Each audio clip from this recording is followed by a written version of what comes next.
Boa. Cadê minha florzinha? Mostra a câmera aí. A Lana tá aí? Oh, uma pleta da vovó! Oh, linda! Essa é minha neta, pastor. Oh, que linda.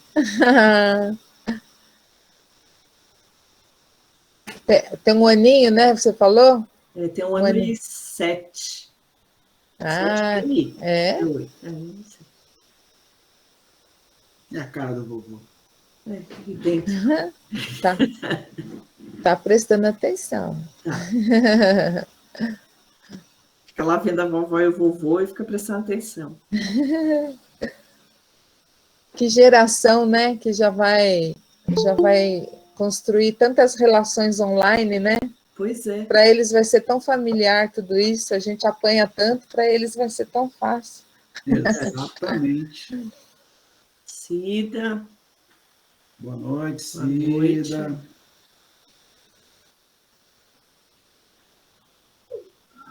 Boa noite. Boa noite. Buenas noches. Boa noite. Buenas noches. Boa noite. Buenas noches, Reinaldo. Bom, vamos começar, né? O pessoal que está aí já, né? O pessoal que chegou pontual tem que ser honrado, né? Boa noite, meus amigos. Boa noite, minhas amigas, meus irmãos, minhas irmãs. Que Deus abençoe cada um de vocês. Muito obrigado por estar entrando aí, né, nessa aula, começando agora às 8h06 no meu relógio. A gente vai, então, até umas 9h36, 9h37 ali. Sandra entrando agora também. Vamos orar para começar? Amém? Pai, eu quero nessa noite, Senhor, te louvar, te adorar, Senhor. Tu és santo, Senhor, teu nome é santo, Deus, tu és adorado, e nós queremos que o teu nome seja adorado em nossas famílias também, ó Deus. Nós queremos sim perpetuar, ó Deus, o teu nome em nossas famílias. Queremos, ó Deus, que a nossa geração, Senhor, leve o teu nome, leve, ó Deus, quem é o Senhor para as próximas gerações, ó Pai. Amém. Por isso nós estamos aqui, Senhor, por isso nós estamos querendo aprender, ó Deus. Nós queremos, ó Deus, fazer a diferença, Deus, em nossa geração, Senhor. Por isso, vem hoje, ó Deus, ministrar ao nosso coração. Usa, Deus, a pastora que falará conosco aqui, Senhor, com toda a sabedoria, com toda a ousadia, com todo o entendimento, Senhor. Amém. Pai, que as palavras, ó Deus, entrem em nosso coração, ó Deus, que o teu Espírito Santo aperfeiçoe essas palavras, ó Deus, e que isso fique guardado no nosso interior, Senhor. É isso que nós queremos. Queremos ter o aprendizado disso, Senhor, e a incorporação disso no nosso dia a dia. Por isso, nos colocamos à tua disposição, Senhor. Fala conosco hoje, em nome de Jesus. Amém. Amém. Meus queridos, eu quero apresentar então a nossa pastora Miriam, pastora, psicóloga. Ela vai falar um pouquinho mais dela ali também, para vocês se conhecerem, né? Mas já fica apresentada. Pastora, fica à vontade, viu? Obrigada. O Espírito Santo te use. Amém, amém. É o que eu estou pedindo. Estou pedindo isso faz tempo, amém. E é um prazer estar aqui. Obrigado pelo convite, né? É uma igreja tão irmã nossa. Eu sou da Paz Church Barueri e a gente caminha junto há tantos anos já. Às vezes, assim, a gente não conhece todas as pessoas, mas muitas pessoas da igreja a gente conhece já há muitos anos e é muito bom poder fazer as coisas junto com vocês também. E agradeço muito por esse tempo aqui. Quando a Sônia me convidou, eu fiquei feliz, né, porque é um dos meus assuntos preferidos por vários motivos que eu vou contar aqui para vocês. Então, na Paz Church Barueri, a gente está lá há muitos anos, eu sou esposa do pastor Júnior, e além de termos uma rede, nós temos a nossa rede com as células, né, com os life groups, nós somos pastores do Paz Kids. Então, o Paz Kids e o Conexão Radical, que são os pré-teens, estão ali sob a nossa cobertura e há muitos anos, desde antes da gente casar. A gente trabalha com esse rebanho. Então, é um rebanho precioso. Então, além da gente trabalhar com esse rebanho na igreja, nós temos 3 filhos, a nossa experiência está aqui no dia a dia, não sei quem que entrou falando que teve filhos a cada 10 anos, eu fui mais ou menos nesse esquema também. Então, nós temos 3 filhos, o mais velho tem quase 26 anos, aí vem a segunda com quase 21 e a outra com quase 13, tá tudo quase. Então, eles também nasceram com uma distância bem grande um do outro, e aí a gente tem, assim, já há muitos anos a gente tem, agora não mais, mas por muitos anos a gente teve criança pequena em casa. Por 20 anos eu tive criança pequena em casa, né? Então, todos os filmes de criança, todos os programas infantis que aconteceram durante 20 anos, a gente sabe todos, assistiu todos, viu todos, fez todos, né? E foi muito bom. Sempre ter criança em casa, a gente gosta muito. A gente já está sentindo falta.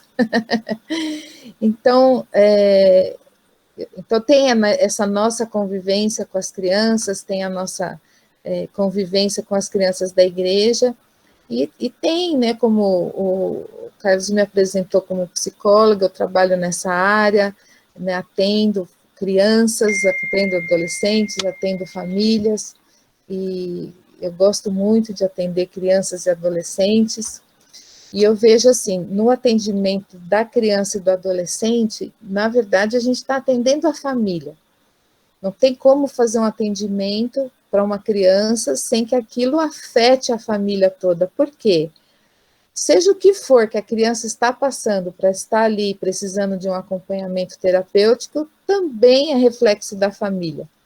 Não tem como desmembrar uma coisa da outra, né? Então, poder trabalhar com a criança e com o adolescente é trabalhar com as famílias e assim, o que o terapeuta faz com uma criança ou adolescente? Muitas vezes ela traduz aquela criança para os próprios pais, né? Traduz coisas que os pais não perceberam, não entenderam, não identificaram, né? Não codificaram num trabalho terapêutico ali, é o que a gente acaba fazendo, traduz aquela criança, aquele filho para os próprios pais. E é nisso que existe um progresso, é nisso que existe uma cura, é nisso que existe, assim, um conserto, né? Quando a família está junto, não tem como separar. E a gente estava falando aqui agora há pouco, quando a igreja é forte, é porque as famílias são fortes. Então, a família é o casal, né, a força no casamento, no relacionamento, marido e mulher, a força dos dois como pais, no relacionamento com os filhos. E, gente, eu acho que se o assunto é criação de filhos, eu vou falar para vocês, embora eu tenha uma certa experiência, não digo que eu cheguei lá em tudo, né, tem muita coisa que a gente também precisa aprender, caminhar, e agora a gente vê, a gente aprende ouvindo, estudando, treinando, buscando a palavra, tudo que eu puder dizer aqui para você, embora esteja escrito ali meu nome embaixo, psicóloga e pastora, vou dizer para você, se não for a palavra de Deus na minha vida, nenhum desses outros 2 nomes aí significa nada. É a palavra de Deus, dentro de mim existe os princípios da palavra de Deus, se tirar, não sobra nada, né? Então, isso é o mais importante, é por onde a gente caminha. Uma coisa que eu gosto muito de dizer é que a Bíblia é o maior livro de psicologia que existe. Está tudo lá, tudo que a gente precisa. Então, o assunto é família, criação de filhos, está lá, está tudo lá. Então, pais que tentam tantas outras coisas fora da palavra de Deus não terão sucesso na criação dos seus filhos. A gente precisa da direção do Espírito Santo, da sabedoria do alto que ele derrama para quem pedir, para poder criar nossos filhos. Não sei, não estou vendo todos aqui, né? Estou vendo os nominhos, mas acredito que quem esteja aqui tem filhos, né? Tem filhos, não sei se estão aqui, cada conexão é um casal, ou é um, ou é outro, enfim. Imagino que ela tem um sim. Então, tem gente que tem filhos aqui, e independente das idades, eu acho que todos que têm filhos aqui vão concordar a respeito de uma coisa. Não, tá bom, meu assistente técnico, então tá bom, sim, tá tranquilo. Que desafio, né, gente? É nisso que nós vamos concordar, certo? Que desafio, né? Então, é um desafio, e eu não sei vocês, antes de ter filho, até mesmo antes de me casar, eu tinha uma ilusão, eu tinha uma fantasia, tinha uma novela na minha cabeça, de tudo como seria, né? E a realidade, ok, então vocês já estão dando risada, já entenderam. O dia a dia é um desafio, por isso que eu falo, a gente precisa do Espírito Santo. E na criação de filhos, eu quero aqui, combinei com o Carlos e a Sônia, da gente falar um pouquinho de cada idade da infância até a juventude, mas eu falei o seguinte, eu quero até usar um pouquinho mais do tempo na infância, porque é onde os pais interferem, intervêm e influenciam mais. Depois de uma certa idade da adolescência, nós somos muito importantes para os nossos filhos, sim, mas nós já ocupamos um papel diferente na vida deles. Então, todos os princípios já estão lá, tudo que a gente construiu já fez deles quem eles são. Aí o relacionamento depois da adolescência é diferente, né? É diferente. Então, eu vou explicar um pouquinho disso aqui. Essa explicação eu vou passar para vocês com base na psicologia do desenvolvimento. Eu vou falar um pouquinho de cada idade. E quando eles me chamaram para esta aula, o que eles pediram foi assim, fala um pouquinho do desenvolvimento de cada idade e o que os pais fazem em cada uma delas. Como que os pais podem contribuir, ajudar, influenciar, formar, criar os seus filhos dentro daquela idade, daquele momento do desenvolvimento que ele está passando, né? Então, é o que eu quero passar aqui um pouquinho para vocês. Eu acho que se essa aula for interativa, pode ficar mais interessante, né? Eu estou vendo que vocês estão usando o chat aí, talvez o chat seja uma boa forma da gente se comunicar e de você colocar sua pergunta, né? A ideia é a gente conversar aqui um pouquinho por um tempo, mas deixar um tempo para o final, onde a gente possa responder perguntas e dúvidas que surgirem aí. É um tema extenso, né? Eu acho que vocês vão ver assim, puxa vida, 1 hora e meia não dá. Mas, amém, é um ótimo começo e se der para vocês essa sensação assim, puxa, quero saber mais sobre isso, eu já vejo como um resultado muito positivo, porque você vai buscar mais conhecimento, né? Como filhos, como cristãos, como pais, como homens e mulheres de Deus, como líderes, como profissionais, em todas as áreas a gente está buscando conhecimento o tempo todo, e como é importante. Talvez de tudo isso, a criação dos filhos seja o maior investimento que a gente faz nessa terra, né? Então, eu pedi 2 versículos, eu pedi para a gente colocar aqui, eu queria começar essa aula com esses 2 textos, os 2 estão lá em Salmos, um é Salmo 45, 17, né? E diz assim, farei com que o seu nome seja celebrado de geração em geração, e assim os povos o louvarão para todo sempre. Eu quero destacar aqui para você essa expressão, de geração em geração. Qual é o resultado de alguma coisa que é feita de geração em geração? Sabe qual é o resultado? É esse finalzinho do versículo aí, para todo sempre. Tudo que é transmitido de geração em geração dura para sempre. É assim que um princípio é instituído. Quando ele é instituído, né? Olha que interessante, que princípio é? Com que o nome do Senhor seja celebrado, louvado, lembrado de geração em geração. Para quê? Para que os povos o reconheçam como Deus, o adorem, o louvem para todo sempre. Que geração em geração é essa, gente? Né? Que geração em geração? Eu sei que vocês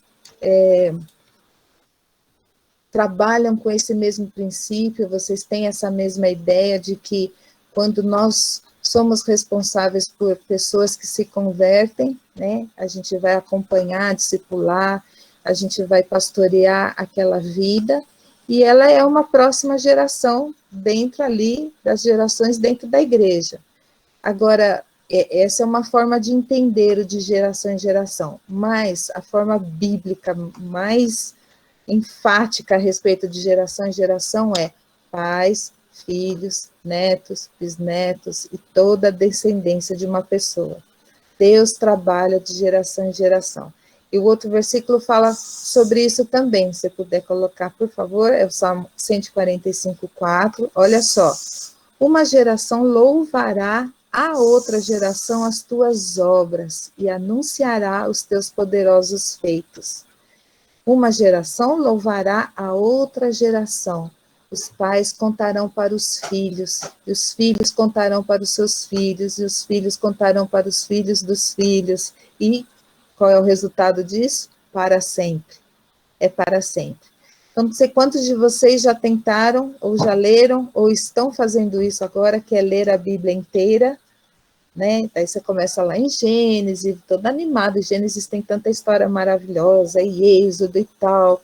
Aí Levíticos, né, já começa a ficar assim, ai, tá demorando, aí você chega em Números, e aí você vê lá, não sei, eu nem sei de cabeça, quantos 1000 capítulos que tem o livro de Números, e aquele mundo de nome, parece que não diz nada com nada, e fulano que gerou fulano, que gerou fulano, que gerou fulano, que gerou fulano, que gerou fulano.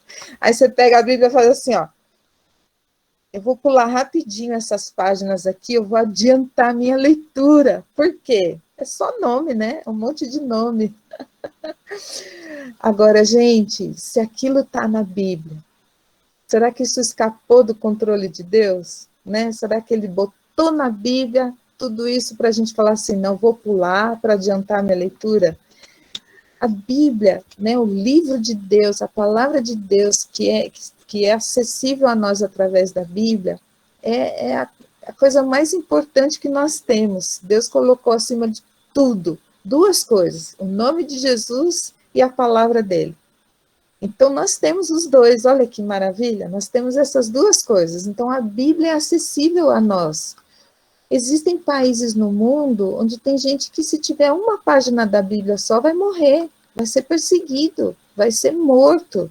Então, a Bíblia tem um valor tão grande, por que Deus perderia, né, entre aspas, perderia tantas páginas desse livro para relatar um nome atrás do outro, né? Mas isso tem um motivo. Deus trabalha de geração em geração. É o jeito dele mostrar, isso aqui para mim é importante, é muito importante. Eu não perco de vista nenhuma geração. Pensar que lá, o dia que Deus chamou Abraão, ele já estava de olho lá no nascimento de Jesus. Quantas gerações tem nesse meio? Deus estava em todas elas. Então, Deus trabalha de geração em geração. É um princípio que ele passa para a igreja, é um princípio que ele passa para as famílias da igreja. Então, o que quer dizer isso, gente? Que uma geração é responsável pela outra. Isso quer dizer que uma geração vai ser salva se a anterior tiver este encargo. O que eu estou falando? Eu estou falando que os filhos são responsabilidade dos pais.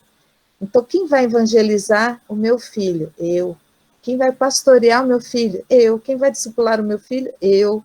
Quem vai formar, quem vai treinar, quem vai mentorear, quem vai estimular, quem vai investir, quem vai... Os pais.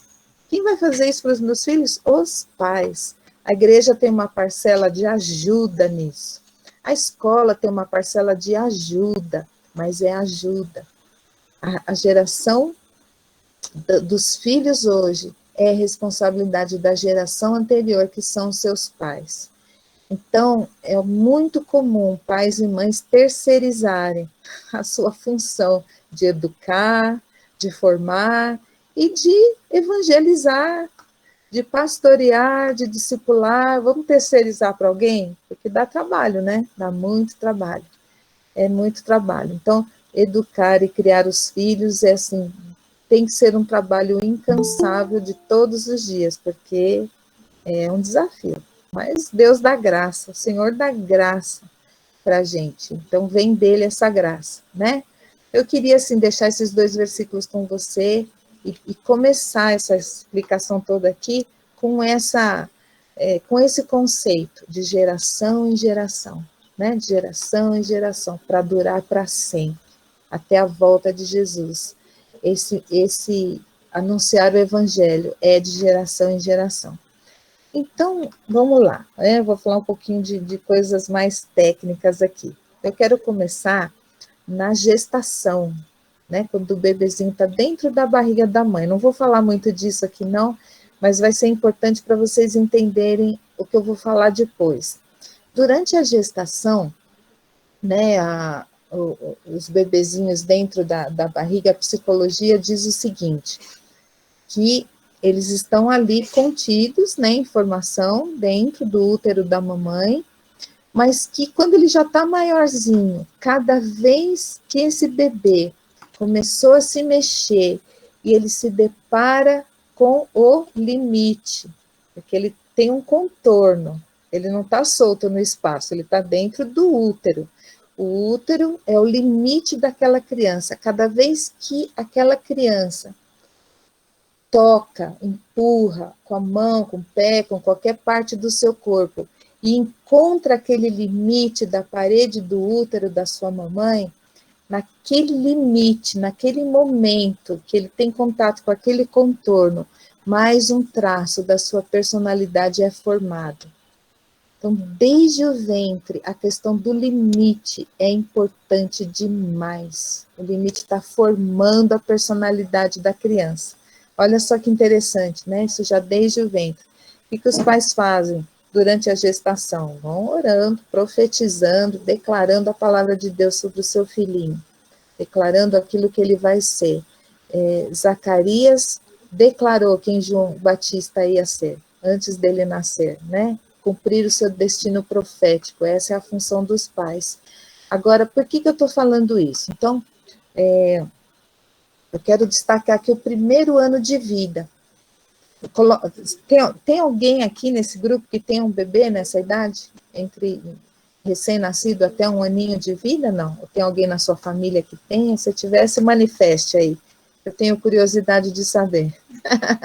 Ou terá, se tem alguma gestante aqui, ou alguém que planeja engravidar. É importante você conhecer. Se tiver alguém, se manifesta aqui. É curiosidade mesmo. No primeiro ano do bebê, é um ano tão determinante, gente, um ano tão determinante para a vida futura dessa criança e desse adulto, quando ele for adulto. Nossa, mas quando ele for adulto, peraí, quando ele for adulto, tem coisa lá do primeiro ano de vida dele que foi importante? Sim. Sim, o que é importante, então, no primeiro ano de vida do bebê? Olha só,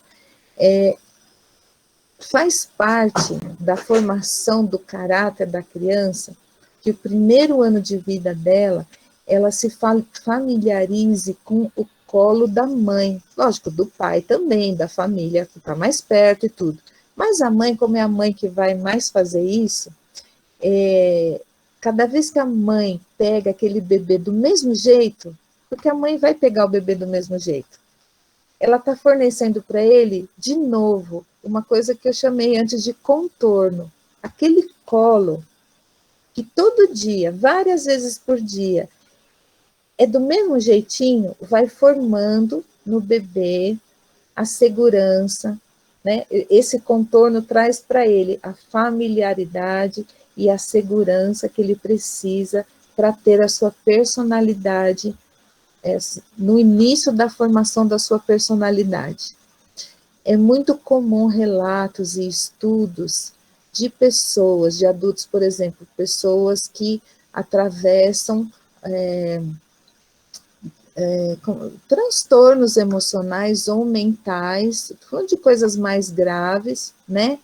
Onde se descobre que o primeiro ano de vida daquela pessoa foi num abrigo, ou foi dentro de um berço, um ano inteiro.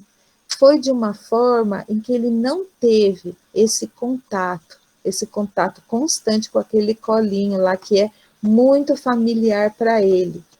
Então, eu já ouvi muitas mamães, né, principalmente quando é o primeiro bebê, e fala, eu tenho tantas tarefas em casa, tenho tanta coisa para fazer, e o meu bebê chora, e eu deixo chorando, eu tenho que ficar com ele no colo o dia inteiro, e ele não me deixa fazer nada, e daí tem gente que vem aconselhar, fala assim, não acostuma no colo não, porque você não vai ter mais sossego, você não vai conseguir fazer mais nada, né? Ó, eu vou te dar um conselho diferente, acostuma no colo sim, esse primeiro ano é muito importante, larga o resto, deixa para lá, deixa a casa para lá, deixa a louça para lá, mas como é que eu faço? Não sei. Aí você terceiriza. Pede ajuda para alguém, pede para alguém fazer isso para você, mas vou viver com a criança pendurada no colo? Não, gente, tudo tem limite, e esse limite está sendo ensinado para a criança de novo. Mas toda vez que ele puder estar no seu colinho, não perca a chance. Aquilo está transmitindo a segurança que ele precisa para esse primeiro ano de vida, onde o resto da sua vida está sendo construído emocionalmente. Não é só nos traços da personalidade. O que está começando a ser construído nessa época é o seu sistema emocional. E aquele colo, todo dia, daquele mesmo jeitinho, daquele lado que a mamãe pega, aquele cheiro que ele sente, aquele toque, naquele movimento, todo dia igual, várias vezes por dia, vai formando dentro dessa criança o seu sistema emocional equilibrado. Parece um detalhe, parece uma coisa tão assim, né? Tão insignificante, mas não é não. Eu tenho muita vontade de me dedicar a projetos de crianças abrigadas, só para ir dar colo. Com crianças abrigadas nesse primeiro ano de vida. Eu tenho vontade de formar um time assim, é que isso é muito difícil, é muito mais difícil, tanto em termos de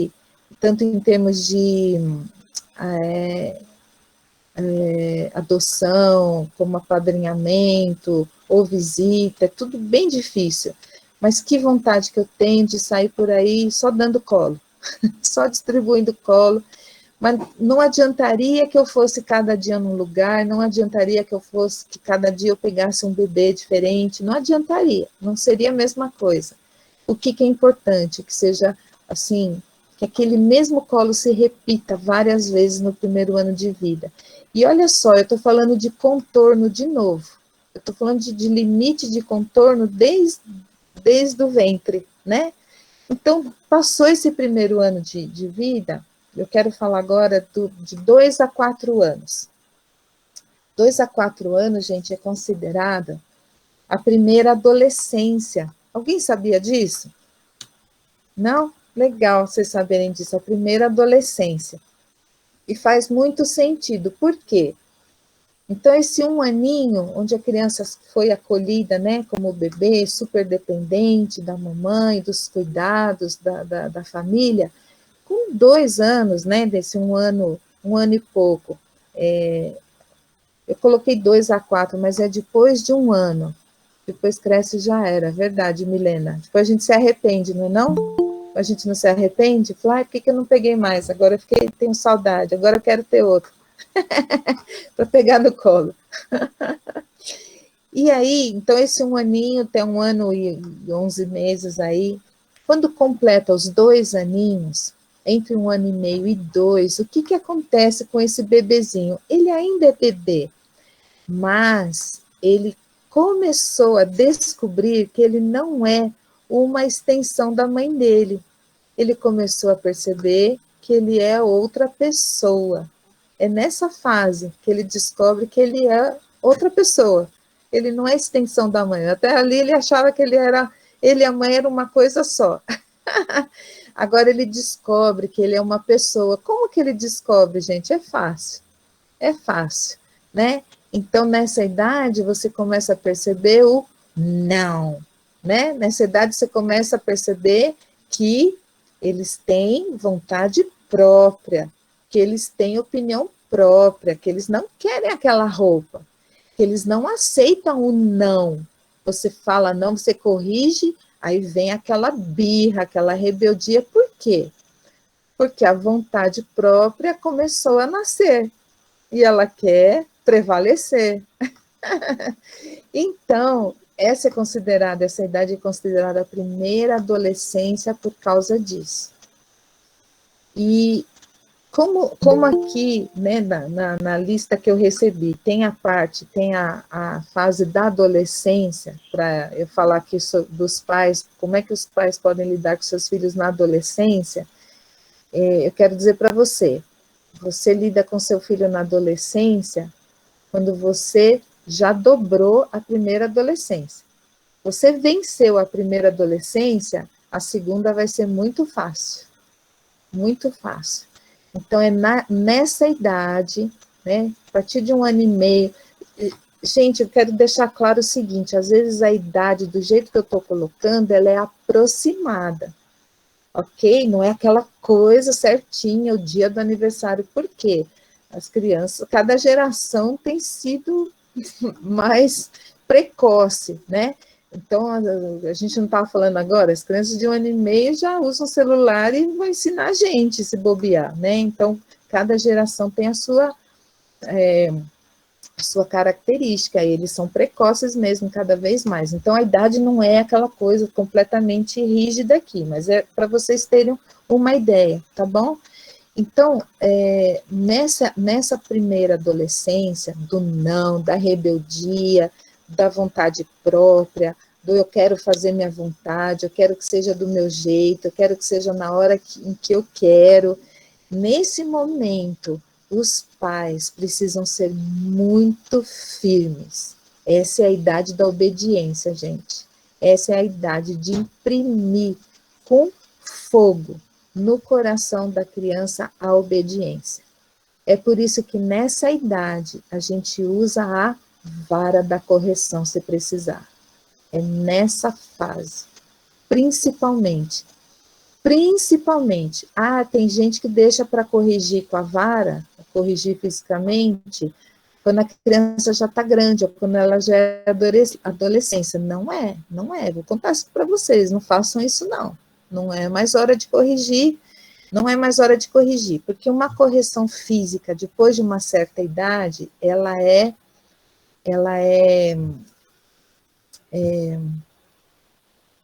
prejudicial, vou falar assim, prejudicial à construção da autoestima. Aí você já está lidando com outros tipos de emoção.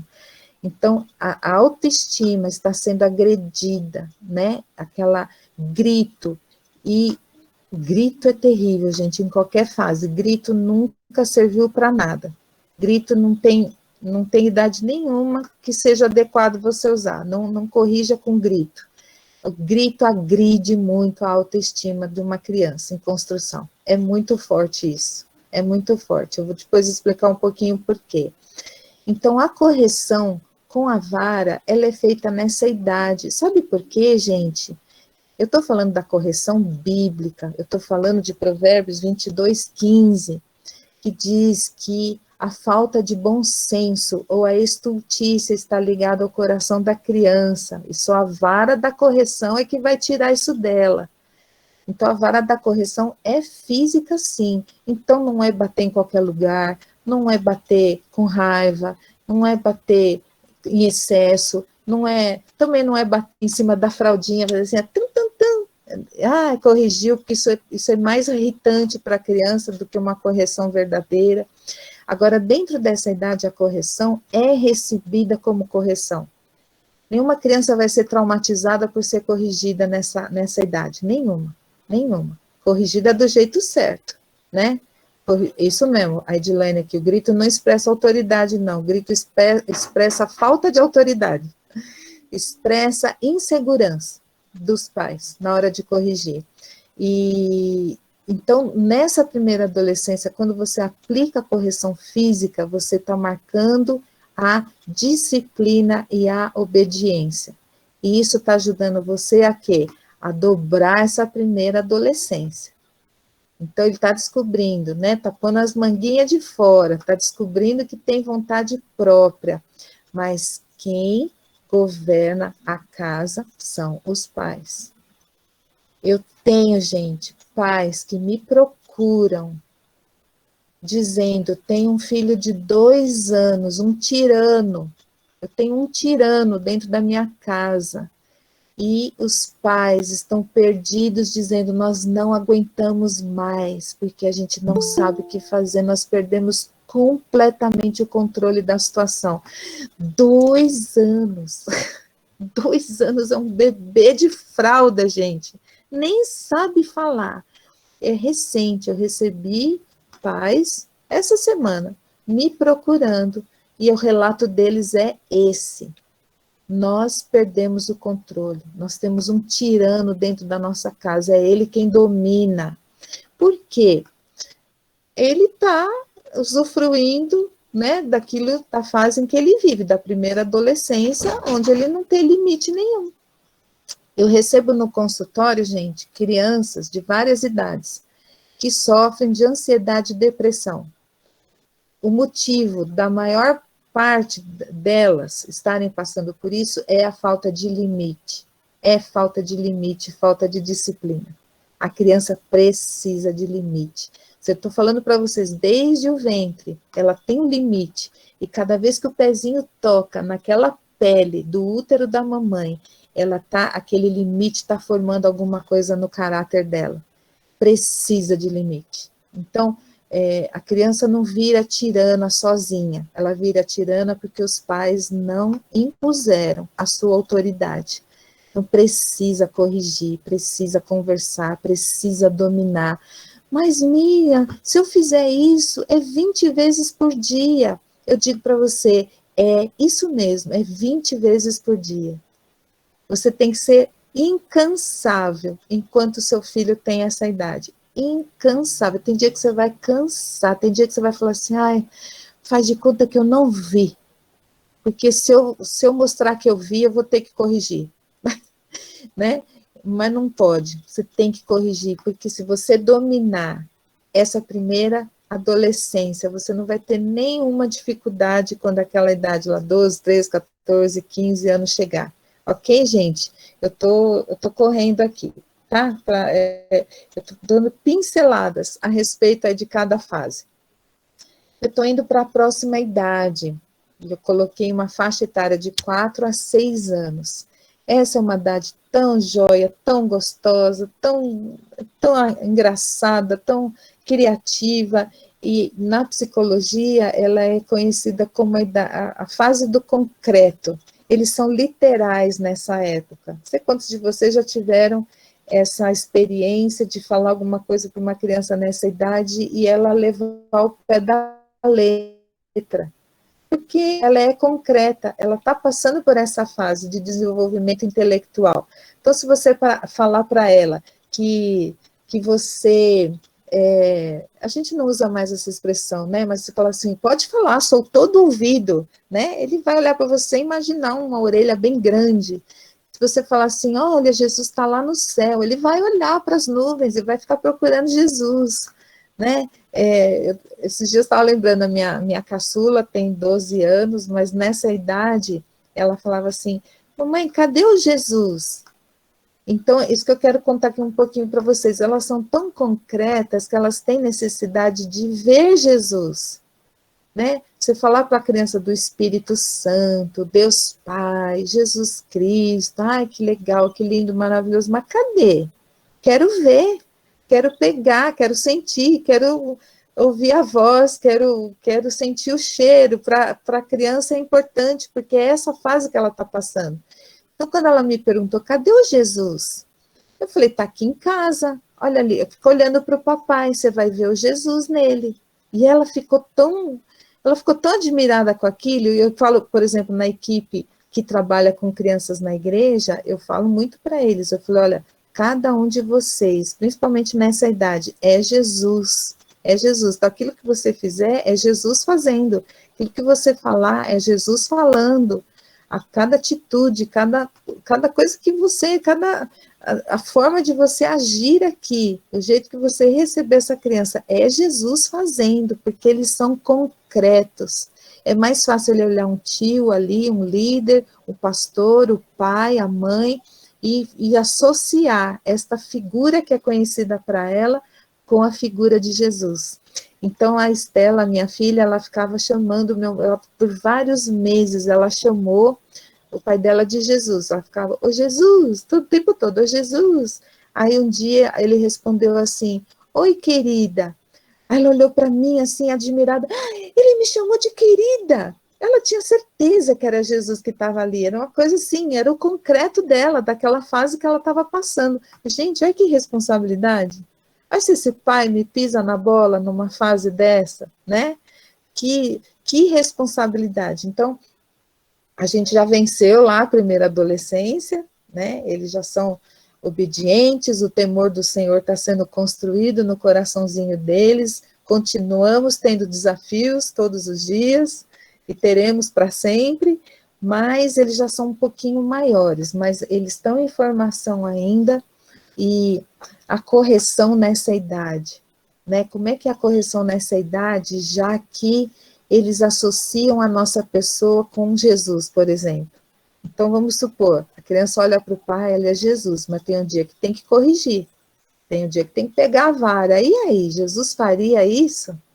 Então, gente, olha como é importante esse detalhe, não só nessa idade, mas em todas as idades, né, em todas as idades, até jovem, até adulto, não, logicamente não com correção física, mas qualquer tipo de correção, toda correção sempre tem que demonstrar que o que está sendo reprovado é a atitude e não a pessoa. Por exemplo, é diferente você falar assim para o seu filho que mentiu, seu mentiroso. Mentir é pecado, o pai da mentira é o diabo, viu, seu mentiroso, tá vendo como é que é? Esse é um tipo de correção, muito ruim. Agora, se você corrige o mesmo problema e diz assim, você nasceu para falar a verdade, e eu estou corrigindo a mentira que saiu da sua boca. A mentira não é legal, a mentira é do diabo, a mentira não é uma coisa boa, a mentira vai atrapalhar a sua vida, a mentira... Então, você tá detonando quem? A mentira. A mentira, aí você descarrega, você fala mal da mentira até onde você quiser. Então, é a atitude, a mentira está sendo reprovada. Agora, quando a gente usa a correção e a gente demonstra que a pessoa está sendo reprovada, isso é muito pesado. É muito pesado para a criança. É difícil dela entender e é algo que, assim, que fere também, fere muito a construção daquela autoestima, da valorização própria e do caráter e tudo mais. Ok, gente? Vocês estão comigo até aqui, me acompanhando? Tá dando para entender? Estou atropelando, estou falando rápido, tá ok? Ok. Então, vamos lá. Isso, me dá um sinalzinho. Aí, agora sim. Aí, muito bom. Aí, o chat pulando, igual pipoca aqui, muito bom. Olha só, outra coisa dessa idade, né, da correção, eu estou falando de correção de novo. Eu não sei quantos de vocês ouviram na infância e quantos de vocês repetiram isso para os seus filhos, diante de uma coisa errada. Jesus não gosta, papai do céu, fica triste, né? Deus castiga. Você ouviu isso alguma vez? Não, na sua vida? E outras coisas, né? Papai do céu não se agrada. Gente, ela é concreta, é difícil para ela entender esse sentimento de Deus. Por quê?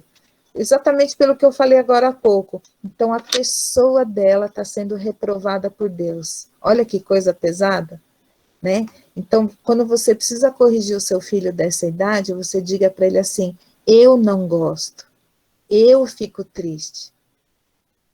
Eu não gosto dessa atitude, eu fico triste com essa atitude, não é eu estou triste com você me entristeceu, porque quando você fala isso, você está reprovando a pessoa de novo.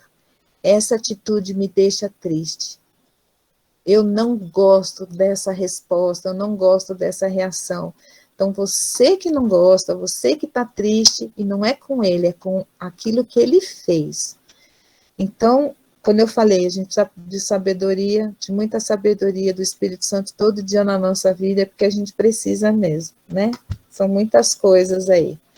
São muitas coisas. E não é porque eu estou ensinando aqui, porque eu fiz tudo certo, não, viu, gente? Quero deixar bem claro. Não é bem assim, né? A teoria é linda, maravilhosa, e quando você sabe a teoria, você começa a pedir Espírito Santo, me ajuda a fazer certo, né?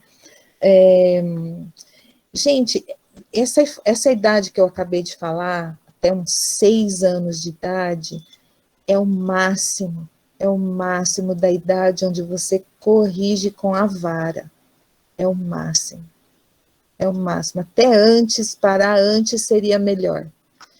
Então, daí para frente, como é que corrige? Daí para frente, eles conversam, né? Eles entendem. Você vai trabalhar corrigindo, limitando, disciplinando, quando você tira privilégios, quando você mexe na rotina deles, daquilo que eles gostam, né? Então, isso ajuda muito, isso é muito importante. Agora, vencida a primeira adolescência, vencida essa etapa aqui do 4 a 6 anos, sabe o que acontece? É muito natural que você comece a parar de corrigir fisicamente mesmo, vai precisar cada vez menos. Vai precisar mesmo, cada vez menos. Por isso que lá nos 2 a 4 você não deve economizar. Aproveita. Mas depois dos 4 anos, depois dos 6 anos, 5, 6 anos no máximo. Olha só, quem é o Lucas? O Lucas está ouvindo, é isso? Ele está ouvindo a conversa. Olha só. O Lucas tem 7 anos, fala que ele já está livre. Isso aí, Lucas, aprende, mas não é para você ensinar sua mãe, não, é para você ensinar o seu filho quando você crescer. Essa foi boa. Mas é verdade, né? Toda correção depois disso agride a autoestima. Você conhece adultos cheios de marcas na sua estima? Conhece? Pois é. Muitas dessas marcas vêm da infância. Muitas, para não dizer todas, né, gente? Todas as marcas que a gente tem na fase adulta vieram da nossa infância. Então, o máximo para a idade para correção física é essa que eu estou falando para vocês. Agora, eu não sei se o Lucas gosta do videogame, né? Para ele talvez doa mais. Ficar uma semana sem um jogo, sem um celular, sem um programa, sem um passeio, pois é, né? Sem um passeio. A minha filha, que tem 20 anos, teve um dia que ela me deu uma resposta atravessada numa idade em que ela já tinha passado, né, dessa fase, e aí eu falei para ela, 1 mês sem maquiagem. Gente, ela fala até hoje que aquilo doeu mais do que muitas surras. Foi 1 mês, ela, mas mãe, 2 meses sem maquiagem. Por causa disso, 3 meses sem maquiagem. Mãe, por favor, 4 meses sem maquiagem, vai continuar falando aquela, né, aquela cara que parecia que ia explodir. Parou nos 4 meses sem maquiagem. Ela fala até hoje, mãe do céu, você não tem noção como que doeu aquilo, né? Então, ainda bem, não precisei corrigir com a vara, já doeu. Então, a gente conhecendo o nosso filho, você vai trabalhar naquilo que eles gostam, né? E para ela foi muito marcante, faz muitos anos isso, para ela foi muito marcante, ela se lembra bem, e serviu como correção. Então, é muito importante essa questão da correção, eu acho que é um dos papéis mais delicados dos pais, porque precisa corrigir, não pode deixar para lá, mas precisa corrigir com sabedoria. Né? Existem muitos riscos.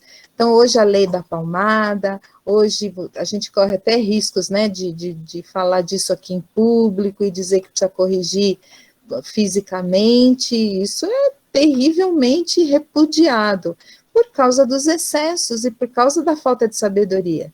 Mas a gente está falando da palavra de Deus, a palavra de Deus dá essa direção para os pais. Eu estou indo para a próxima idade aqui, entre 7 e 10 anos. Vou ver a hora aqui. Nossa, passa rapidinho. 7 a 10 anos, o que acontece? Essa criança já está na escola, ela está na fase da produção, né? A produção dela é recompensada na escola, porque essa é a fase de desenvolvimento que ela está.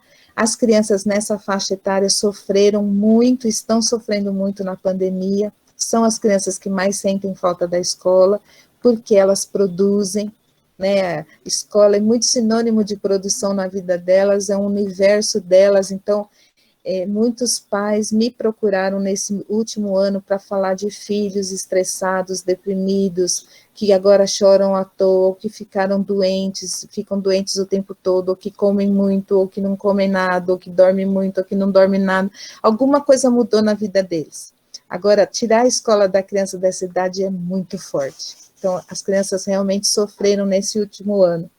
A idade escolar é a idade que já conhece o pecado, é a idade que já sofre muitas influências, é a idade que tem muitos acessos, né, à mídia, à TV, a redes sociais, à internet, né.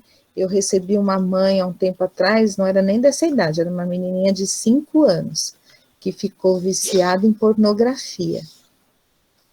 E a mãe me procurou desesperadamente, e eu falei, mas por onde ela acessa pornografia? Ela, pelo celular. E qual celular? O dela.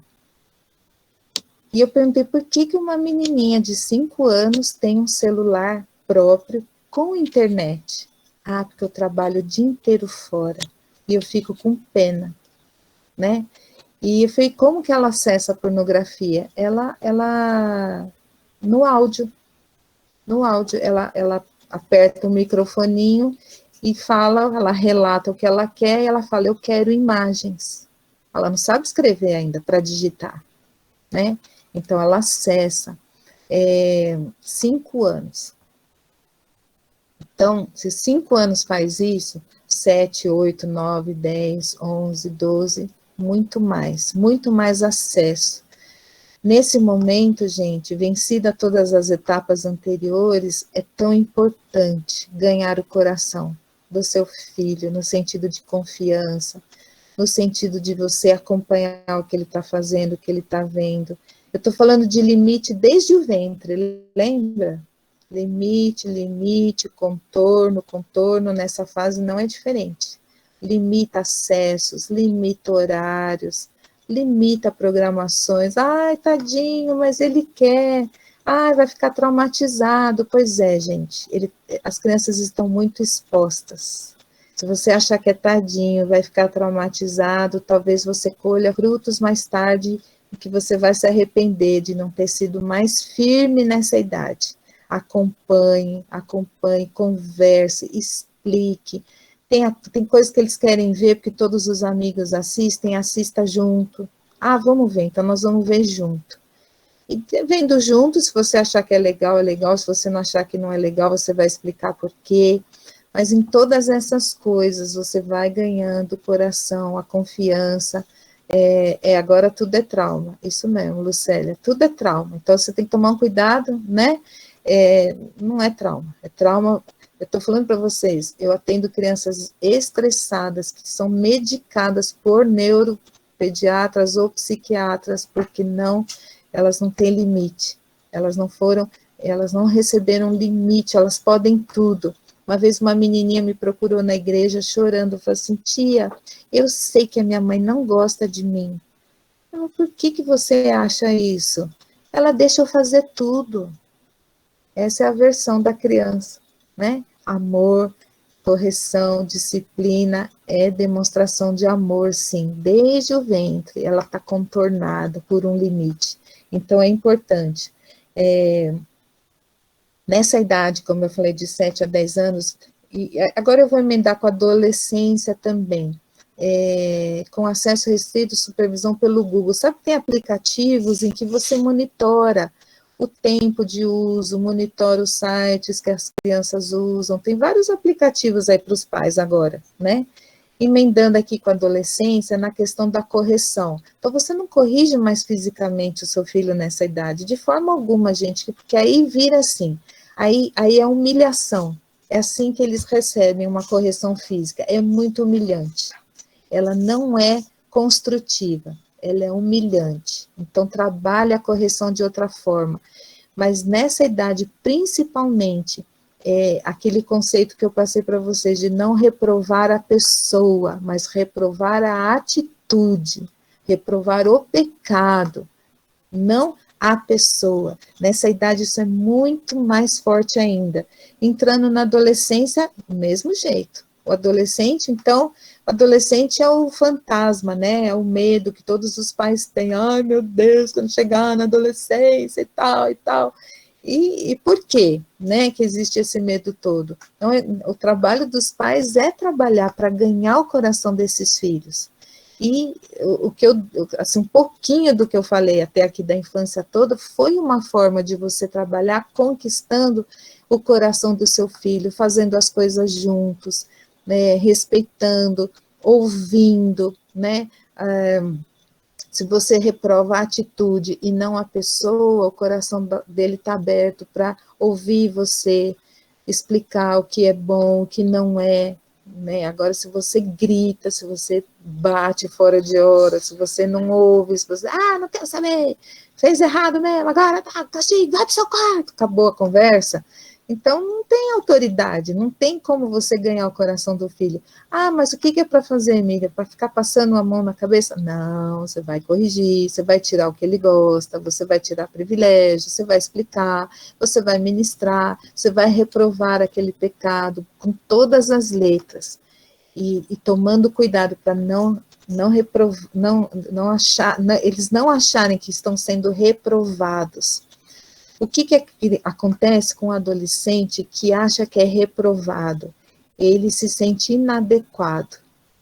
Quando ele se sente inadequado, ele se identifica com qualquer grupo que o aceitar, né? Ou da escola, ou dos amigos, ou da internet, ou do jogo, ou do gamer, ou do futebol, ou do condomínio. Algum grupo vai aceitá-lo.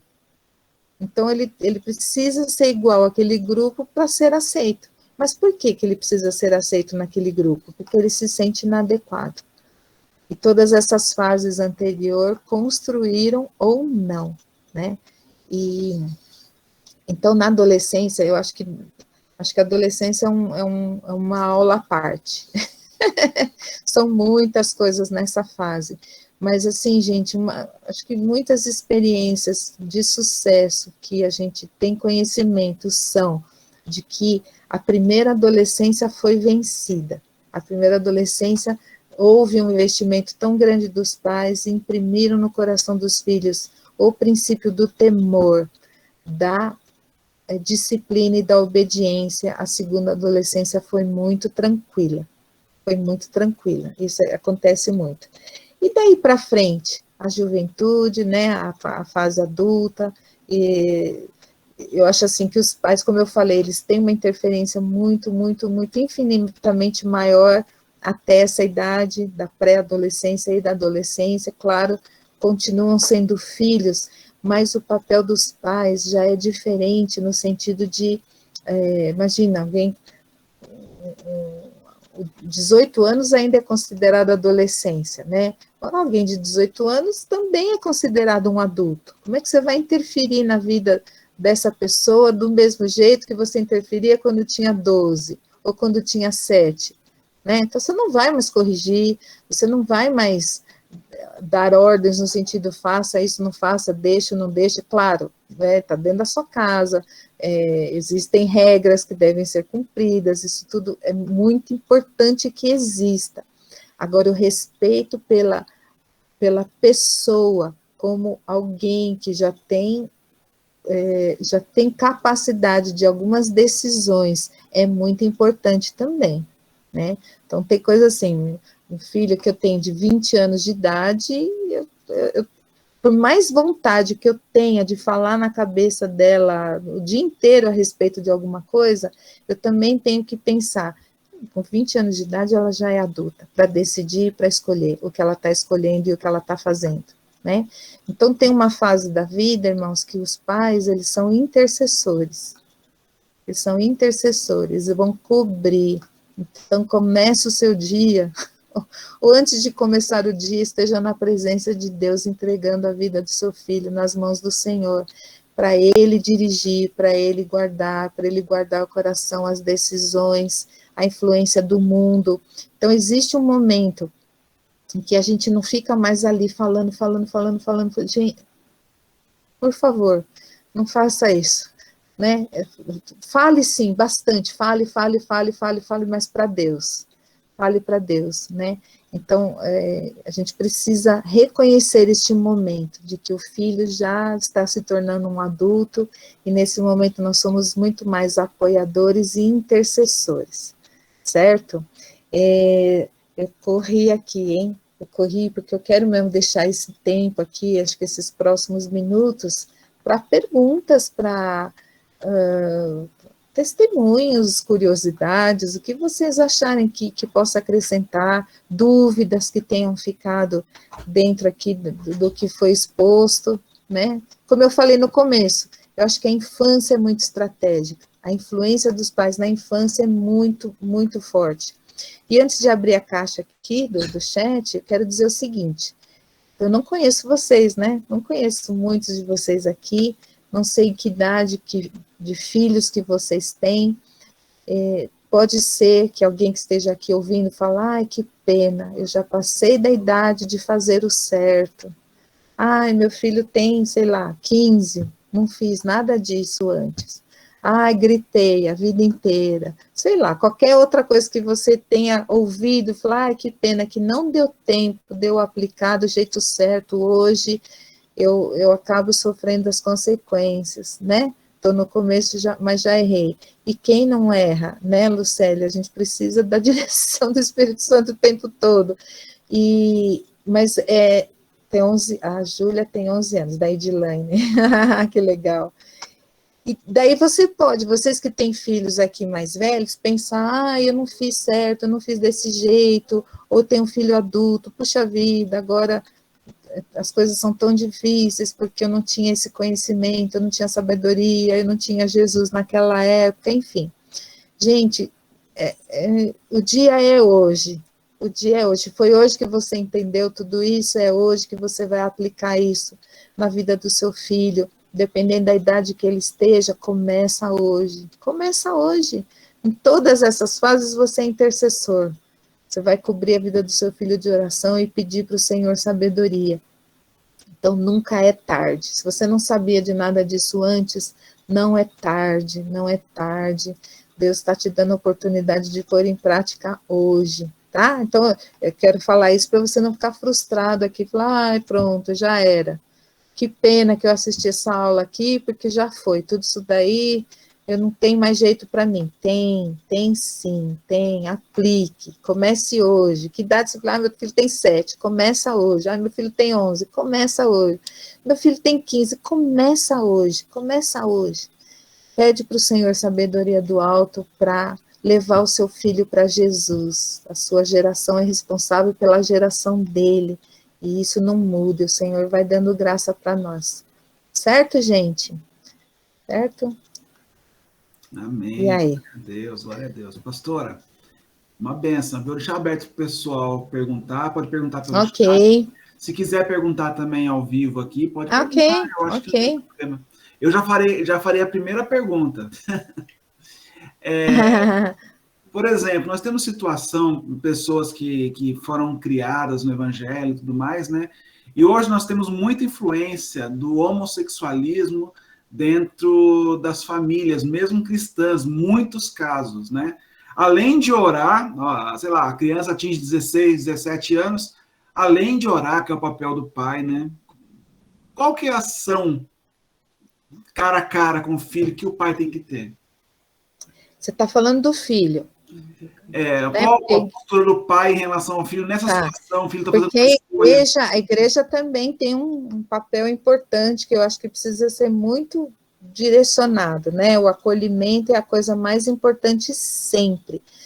Nós vamos compactuar com o pecado? Nunca, nunca. Se não está na palavra de Deus, a gente não vai concordar, porque agora existe uma bandeira, né, e militantes dessa bandeira, acuando a igreja, acuando a família, inibindo, esqueci a palavra, não é inibindo, é coagindo também não, vou lembrar da palavra aqui, mas as famílias, a igreja se sentem acuadas diante dessa bandeira, dessa militância tão forte. Mas vamos falar da família. Uma coisa que precisa ficar muito clara aqui, eu não quero enquadrar as pessoas, tal comportamento acontece por tal motivo, tal coisa, atitude acontece porque na infância essa pessoa aconteceu isso é enquadrar, eu não quero fazer isso, mas uma coisa que existe em comum entre todas as pessoas que lutam contra o homossexualismo é paternidade. Em todas essas contas, quase sempre dá o mesmo resultado, a falta da paternidade. Ou por um pai ausente, ou por um pai violento, ou por um pai omisso, ou por um pai que não impôs limites, ou pôs limites demais, ou foi agressivo, ou feriu demais a autoestima. Quando eu falo para vocês da criança, do adolescente se sentir reprovado, inadequado, se ele é inadequado como Deus o criou, então é sinal que ele tem que ser de outro jeito. Agora, em todas essas contas, gente, sempre tem a questão da paternidade, ou não tem pai, ou esse pai abandonou a casa. Na adolescência, por exemplo, existe um momento importante, não é da nossa cultura brasileira, mas é da cultura judaica, e deveria ser da cultura cristã, que é um ritual de passagem, um momento em que aquela criança, né, adolescente, na cultura judaica, aos 13 anos, o menino passa de criança para adulto. Na cultura judaica não tem adolescência. É interessante, que é o bar mitzvah, né? Então, existe uma promoção pública, onde o menino de 13 anos o pai apresenta aquele menino, fala, a partir de agora ele é adulto. Então, existe lá uma festa, uma cerimônia, tem todo um ritual. Então, o que determina que naquela festa ele deixa de ser criança e passa a ser adulto? A bênção do pai. Quando o pai libera a bênção, dizendo assim, eu libero o meu filho para prosperar na vida adulta, a partir de agora, essa bênção vem do pai. Então, a participação do pai é extremamente importante na construção emocional da criança, né? Muito importante. Aí você vê quanto que o diabo trabalha tirando os pais da cena. Quantos pais, né, antes da adolescência, são retirados da vida dos filhos, por 1000 motivos, mas é estratégico, porque a falta da paternidade vai produzir muito o que está acontecendo.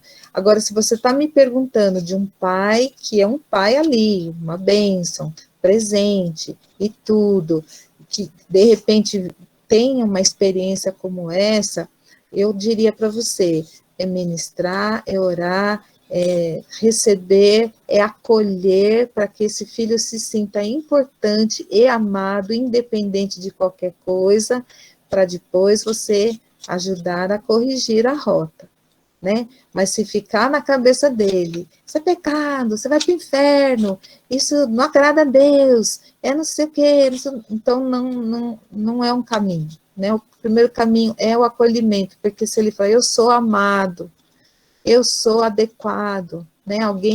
Eu sou importante para alguém, o que será que essas pessoas têm para me dizer? Respondi? Perfeitamente. Tem um comentário aqui da Tainara Bernardo, diz assim, minha enteada mora comigo desde 1 ano e 6 meses. Atualmente, ela está com 4 aninhos. E é incrível, mesmo com a criação, como a criação faz a criança ficar com a personalidade parecida de quem a cria. É É um verdade. desafio diário, É. mas a recompensa é incrível, o amor eterno. Ah, que lindo, parabéns. E o amor faz isso, né?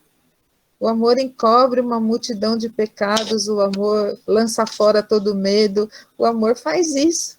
O amor faz isso. Ela imita o que ela acha importante, ela imita porque ela se sente segura e fica parecendo, né? Fica parecidas mesmo. Que legal, que experiência maravilhosa. Muito bom.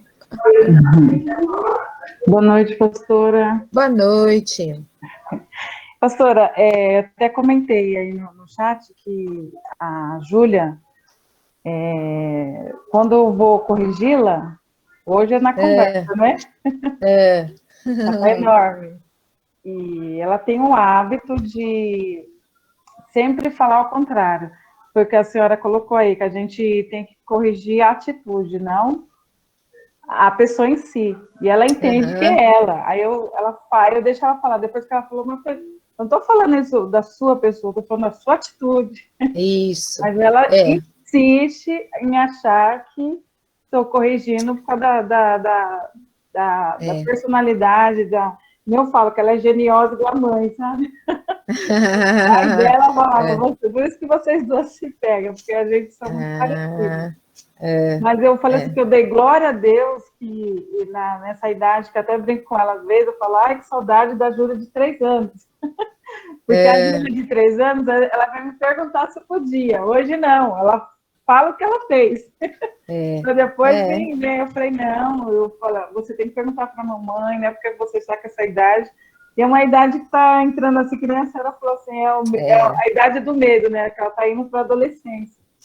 Pois e é, hoje, e é cada vez mais cedo, né? Sim, e hoje a ausência do pai também, né? Que eu perdi meu esposo. Então, assim, para mim tá meio difícil, mas foi nessa colocação que a senhora pôs para gente, no sentido da intercessão, né?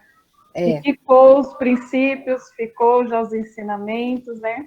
E hoje, graças a Deus, eu convivo com amigos, irmãos, lideranças que são referências, né, para a nossa vida. Isso. Então, louvo a Deus por isso. Existe uma paternidade na igreja. Existe essa paternidade. Então, Deus levanta, né, homens com essa unção de paternidade que serão referência para ela sempre, né? Por exemplo, vamos supor que você fizesse o que eu falei, Dilene, vai chegar um dia que você quer fazer um aniversário dela e um ritual de passagem. A menina, um pouco que tem disso na cultura do Brasil são os 15 anos da menina, né? Ainda não tem muito mais, mas quando tinha era assim. Pode ser um pastor que seja muito querido, muito amigo, de fazer esse papel do pai, né? Então, olha Deus, através do corpo, providenciando o que a nossa família precisa, né? Sim. Verdade, obrigada. Que bênção, que legal. A gente queria que fosse criança sempre, né?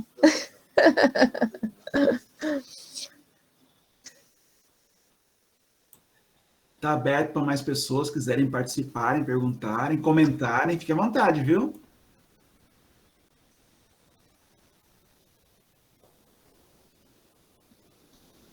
Pastora? Diga. Meu nome é Sandra. Oi, Sandra. Eu sou mãe de 2. A Camila com 11 anos e o Luiz Henrique com 15.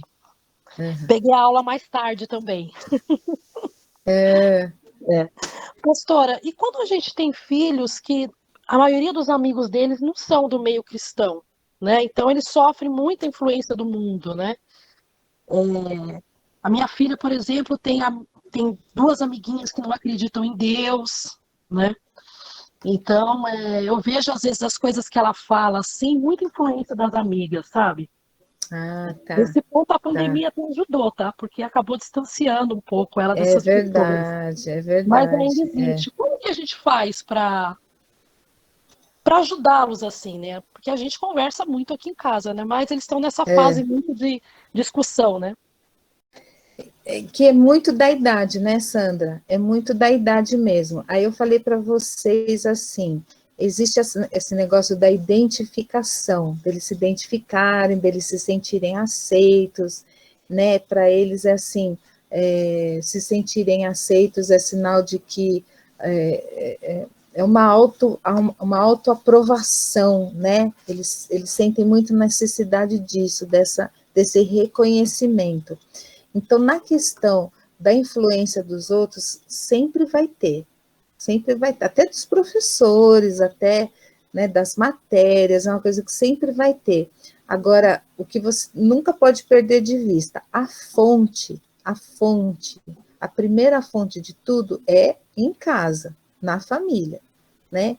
Então, olha a diferença, por exemplo, se você tem um culto doméstico, que é maçante, que é chato, que é obrigação, que tem que participar, e aí você vai ministrar e você só vai falar do que Deus não gosta, do que é pecado, da condenação, daquelas coisas que estão erradas, né? Aquele negócio pesado. E eu falo isso para você, porque eu já fiz isso milhões de vezes, como a gente tem um temor tão grande deles não se perderem, que a gente pesa em cima deles.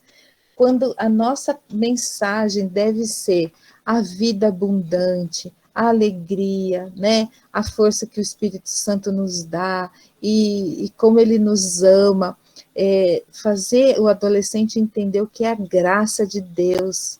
A graça de Deus, assim, olha, não tem o que você faça para Jesus te amar mais.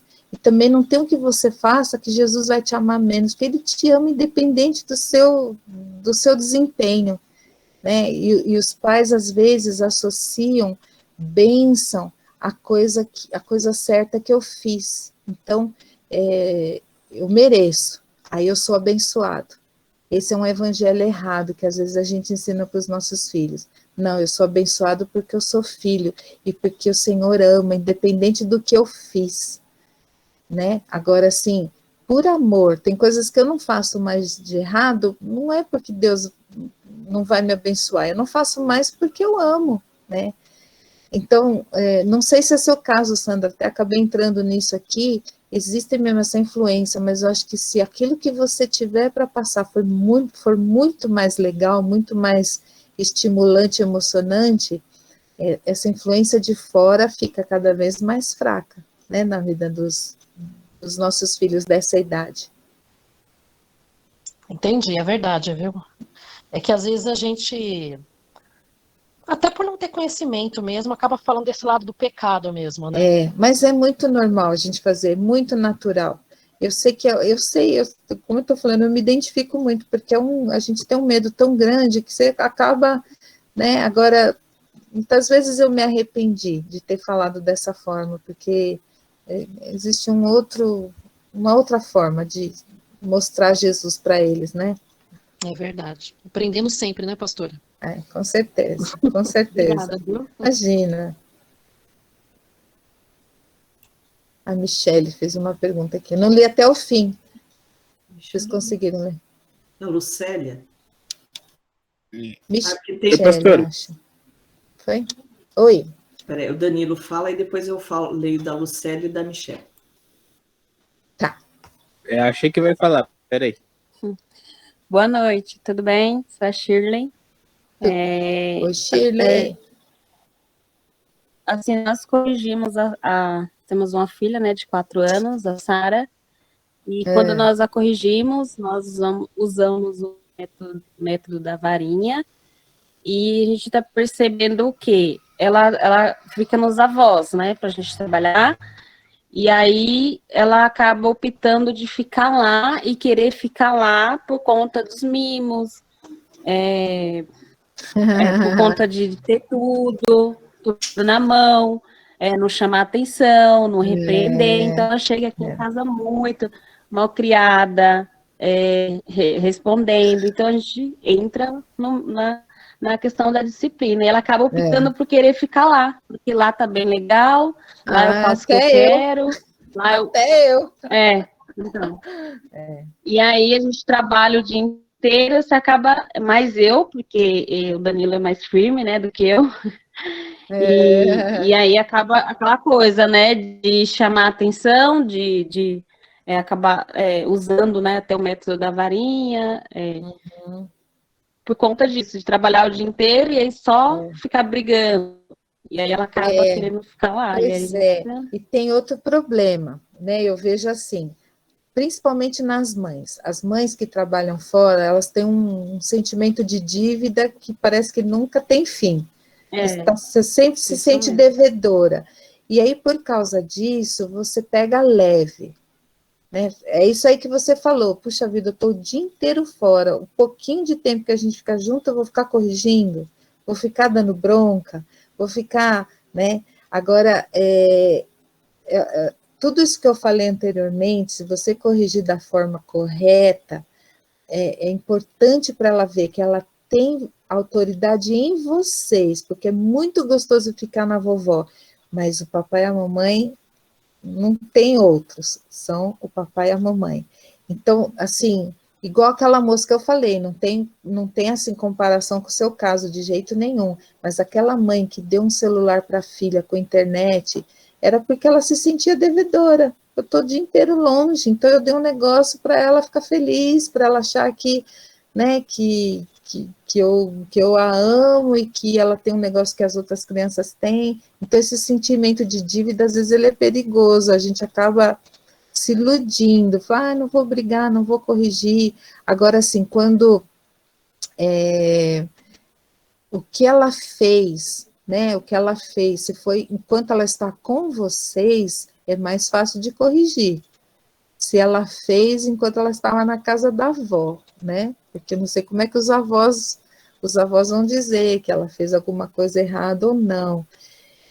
Olha, oração, intercede, que ela seja coberta, se precisa trabalhar, né? Não tem. Então, enquanto ela está lá, cobra a vida dela de oração, para ela seja livre de toda desobediência e daquilo que não vai fazer bem para ela. Agora, se está em casa, precisa corrigir, corrija, porque correção é amor também. Sim. Ela não vai achar que, a minha mãe não fica comigo o dia inteiro e só me bate. Ela não vai achar isso. Correção é amor. Na idade, ela tem 4, né? Você falou? Isso. Essa idade é super importante. Ela saber que, eu vou corrigir porque eu te amo. E ela vai saber a diferença. Tá bom, obrigada. Imagina. Legal. Eu estou ouvindo aqui, vou tomar jeito, né? Vó realmente... E ó, vó se entregando. Isso mesmo. Uma pergunta da Lucélia, pastora, que diz assim, eu entrei um pouquinho atrasada, mas queria saber como corrigir meu bebê de 7 meses. Agora ele está descobrindo que tem dentinhos e já me morde no ombro e no peito. Eu falo, não pode, sério para ela. Uhum. Se tem alguma outra forma de correção, não, nessa idade eu acho que é isso mesmo. Por exemplo, é na hora da amamentação que ela faz isso? Se for, tira um pouquinho. Tira um pouquinho. Na hora de falar sério, você olha para ela e fala sério. Nessa hora, tira ela um pouquinho do peito para ela ver que ela perdeu. A criança tem que associar uma coisa com a outra. Ela perdeu, tudo bem, ela vai recuperar de novo. Você não vai deixar a criança com fome, é claro. Mas nessa hora, interrompe um pouquinho para ela ver, não pode, né? Então, tira um pouquinho do peito para interromper aquilo que está acontecendo, tira um pouquinho do colo para ela perceber que ela perdeu alguma coisa. Aí você traz de volta, mas tem que ir corrigindo sim.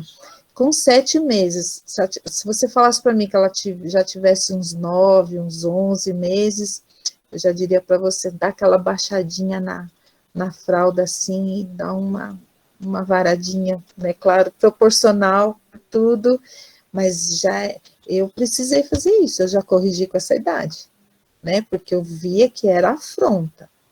Grito, por exemplo. Um bebê de 11 meses gritando comigo, com aquela cara de raiva. Eu vou dizer que não sabe o que está fazendo, né? Com cara de raiva, gritando comigo, corrigi, corrigi e não gritou mais. Então, cada criança vai saber, cada pai e mãe vai saber o momento certo de corrigir, de começar a corrigir.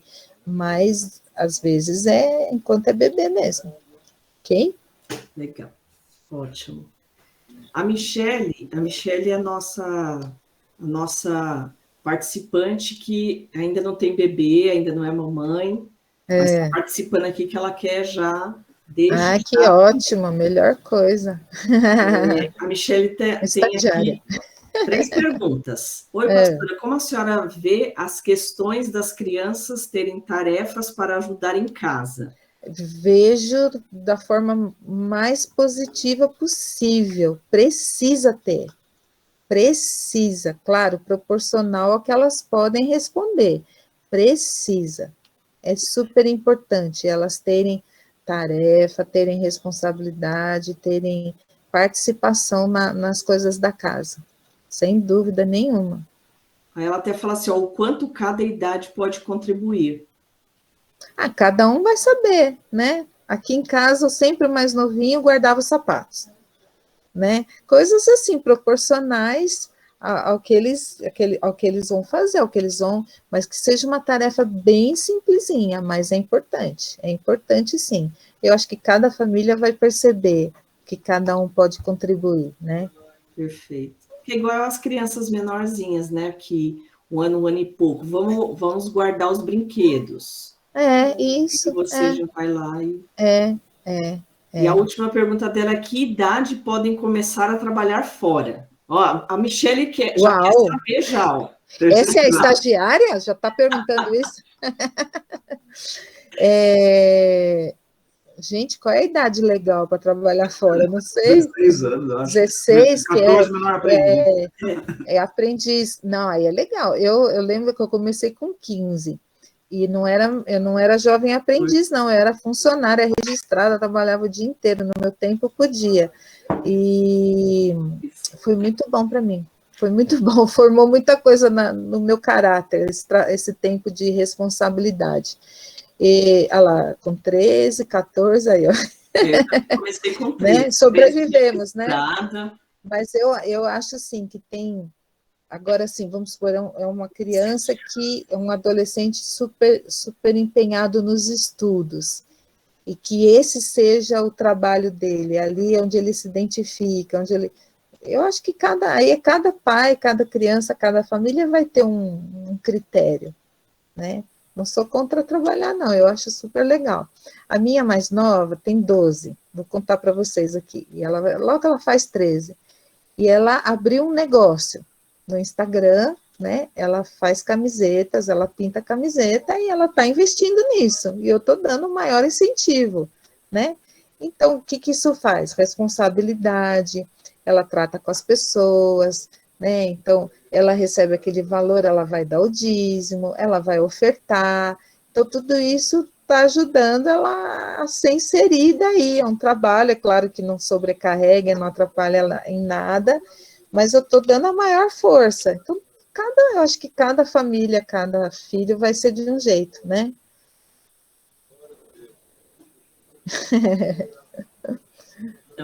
Porque acho que o Paulinho começou com 7 anos, né? Porque... Nascer bonito, já pode colocar para trabalhar. Então, se o filho nascer bonito, já pode colocar como modelo. Mas daí o dinheiro é de quem? Gente, então uma benção, uma conversa. Eu vou deixar aberto para uma última pergunta, se alguém tiver aí, que já é 21h33, né?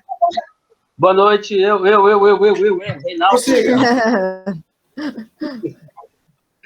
Eu tenho uma perguntinha aqui. Eu sou o Reinaldo, esposo da Cida. Nós temos o Lucas aqui com 7 anos. Durante esse período de pandemia, nós percebemos que o Lucas começou a roer as unhas e até já pegar partezinha já dos lados do dedo. Então, durante as aulas dele online, que é de meio período, a mãe dele está trabalhando em home office. E em período integral ela está em home office, meio período ele está em atividade e meio período ele está livre até o horário que eu chego. Como que a gente pode tratar esse caso dele? Não sei a origem, como que acontece isso e o porquê. Então, Ronaldo, essa questão da escola, né? Explica a bateria, filho. Acho que foi aqui. Caiu? Ah, gente, eu desconectei um negócio aqui, só um minutinho. Esse negócio aqui é mole pra caramba. Caiu, bateria. Então, não sei se você viu, Ronaldo, eu relatando assim a quantidade de pais que relataram coisas muito parecidas com o que você está falando do seu filho. É uma idade muito produtiva na escola, aquela interatividade na escola faz muita diferença na vida deles. É claro que para eles não ficarem sem aula nenhuma, tem aula online, que eu vejo que tortura que é, como as crianças têm sofrido, meu Deus, para fazer essa aula online, é o que tem agora, né? Ou monitorados pelos pais, ou não, como você relatou, já roia assim, isso é uma ansiedade. Ai, meu filho está ansioso, com transtorno de ansiedade, não é nada disso, mas é um tipo de ansiedade de alguém que perdeu algo muito importante da rotina dele. O universo de uma criança de 7 anos é a escola, mesmo que ela não goste. É a escola, então, de repente, isso tudo mudar tem trazido muita ansiedade para as crianças. Quando alguns pais me procuram, a minha sugestão é mais ou menos a mesma. Falo, olha, pega leve, né? Não, cobrar resultado, essa altura do campeonato, cobrar nota, cobrar desempenho, cobrar aquele... Tem que fazer? Faça. Tem que participar? Participe. Agora, gente, não é momento deles serem os melhores, deles tirarem 10 em tudo. Não é. Essa cobrança, nesse momento, pode trazer um pouco mais de ansiedade, né? Eu acho que amenizar um pouco, assim, facilitando um pouco a vida deles nesse momento, pode ajudar. Espero ter respondido, Ronaldo. Entendi perfeitamente. Muito obrigado. Tá bom. É isso aí, meus amigos. O horário já chegamos ao nosso limite aqui, né? Eu quero agradecer, pastora. Vou falar uma coisa, viu? Foi inspirador ouvi-la falando. Que bom, glória a Deus. A gente tem filhos, né, nessas idades assim, né? Ou a gente não, a Sônia, por exemplo, estava aqui assim, puxa, eu fiz um monte de coisa errada. Pois é. E é um sentimento real, né? Realmente a gente passou, talvez a gente tivesse orientação, então para nós foi uma bênção. E que todos os pais, então, aqui, guardem isso no coração e que o Espírito Santo ajude na hora certa. Amém. A colocar em prática tudo isso. Amém. Todo mundo gostou, todo mundo... Que bom, muito obrigada. Estou lendo aqui os obrigados, abraços, bênçãos. Muito obrigada, recebo. Isso é mais uma bênção. Muito obrigado, pastora. Tenho certeza que nós teremos outros momentos, outras oportunidades juntos, tenho certeza disso. Passo a palavra para o Paulo. Paulo, quiser falar alguma coisa? Olha o Lucas lá. Oi, Lucas. Eu quero somente agradecer aí pelas palavras da pastora, né? Foi muito... Eu tenho um filho de 20 anos, né, já está na universidade já. E o fato, uma coisa que eu me alegro muito é que o Mateus até hoje, ele tem 20 anos, mas até hoje ele pergunta para nós se ele pode ir em tal lugar. Que bênção, né? Que legal. Quando ele foi lá, ele estuda em Campinas, em Limeira, né? Aí eu me lembro que quando ele estava lá, no primeiro ano, ele ligava, a gente se falava todo, ele perguntava, pai, vai ter uma festa aí e tal, né? Os meninos me chamaram, aí, posso ir? E você falou uma coisa muito importante, né? Depois que eles se tornam adultos, é orar. É isso aí. É orar, realmente é orar, pedir a direção, pedir que Deus proteja, que Deus guarde, que Deus livre, porque a gente não tem mais como tomar decisão. Exatamente. Ele está longe de você, como é que você vai controlar tudo? Exatamente. Né? Mas, assim, tudo que você falou aí, né, desde lá do ventre e tudo mais tal, tudo conta.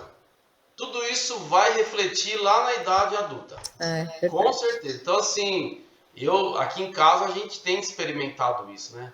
Graças a Deus. Então, mas tem muita coisa para aprender. E, nossa, meu Deus, a gente não sabe nada.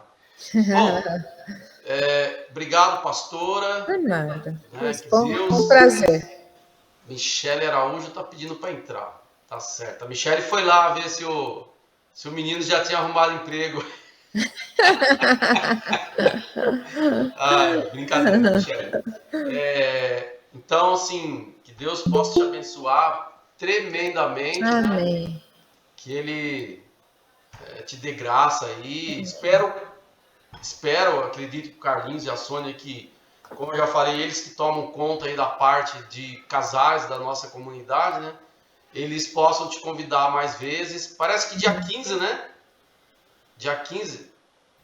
É isso? Dia 15 não. É um domingo, né? Dia 20, acho que é dia 23, 23, acho que é 23. São outros. Não, beleza. Mas, obrigado, né? Obrigado. E aí agora chegou a hora da nossa fotinho. A gente tem o hábito aqui, tirar a fotinho aqui e postar lá no... legal, legal. Nós temos ali um grupo onde nós armazenamos, né, as fotos das lives que nós fazemos. Legal. Então, como sempre, pessoal, obrigado por todos vocês que entraram. Depois o Carlinhos e a Sônia, eles vão postar lá essa aula. Aliás, essa aula ela está gravada, como sempre. Ela fica lá no nosso canal do Bet School. Quem quiser, quem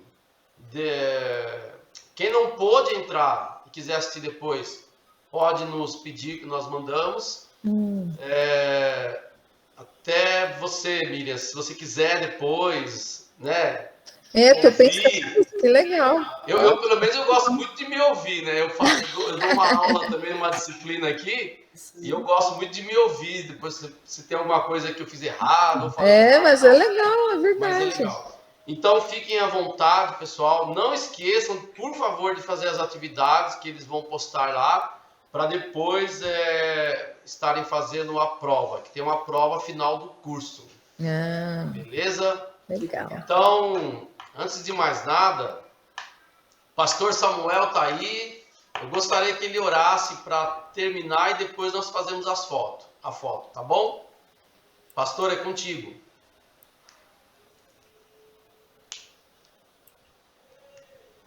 Eu acho que caiu, Paulo, não? Será? Não estou conseguindo ver ele aqui. Eu vi que entrou a Amélia e depois caiu. Eu acho que caiu. Michele, você ora por nós então, Michele? Oi, o pastor chegou! Opa! Oi, Miriam, tudo bem, Miriam? Oi, Samuel, tudo bem, e você? Bem, graças a Deus. Obrigado aí pelo carinho aí. Prazer, imagina. Abraço, a Amélia está te mandando um abração também. Para ela também. Tá bom. Abraço no maridão, fala que eu mandei. Tá bom. Vamos orar então? Amém. Senhor, muito obrigado por essa noite tão especial. Aleluia. Da nossa amiga, pastora Miriam, Senhor, que nos conhecemos há tantos anos. Obrigado, Deus, por essa palavra. Esse jeito dela de ser gentil, amorosa, Senhor, e está nos passando tudo o que ela tem, o que ela já aprendeu, já viveu, tem aprendido. Senhor, quero te louvar e te agradecer pelo carinho dela, Senhor. Continua abençoando o seu ministério, o seu trabalho, Senhor. Tudo que eu tenho feito, que o Senhor faça prosperar em nome de Jesus. Obrigado, Pai, por cada casal que participou desse dia, dessa aula. Senhor, quantas informações importantes, quantas coisas, Senhor, que nós ouvimos, que, Deus, se isso sirva para nós realmente de direção, de orientação. Deus, como ela mesma disse, é hoje que podemos começar, Senhor, restaurando, fazendo Senhor, e abençoando nossa família, nossos filhos e as nossas próximas gerações, Senhor. Muito obrigado mesmo. Recompensa a tua serva, Senhor. Recompensa cada um que participou dessa aula, Senhor, que essa clareza trouxe tanta luz e tanta paz ao nosso coração. Muito obrigado por tudo, Pai. Eu oro e nós abençoamos cada um, Senhor, que o Senhor nos dê uma noite de paz e de harmonia, Senhor, e de bom repouso, em nome de Jesus. Amém, amém. Obrigado, gente. Obrigado, pastora. Irmãos, imagina. Amanhã tem a sala de oração, tá? O Marcelo vai estar mandando o link. E que Deus abençoe todos vocês e obrigado por estarem conosco aí. Amém? Quem quiser aparecer na foto, pode abrir sua câmera aí. Deixa eu me achar. 1, 2, 3 e você dá aquele sorriso bonito. Amém? E que eu vou contar até 3 aqui. Vamos lá. 1, 2, 3. Prontinho. Deus abençoe vocês. Amém.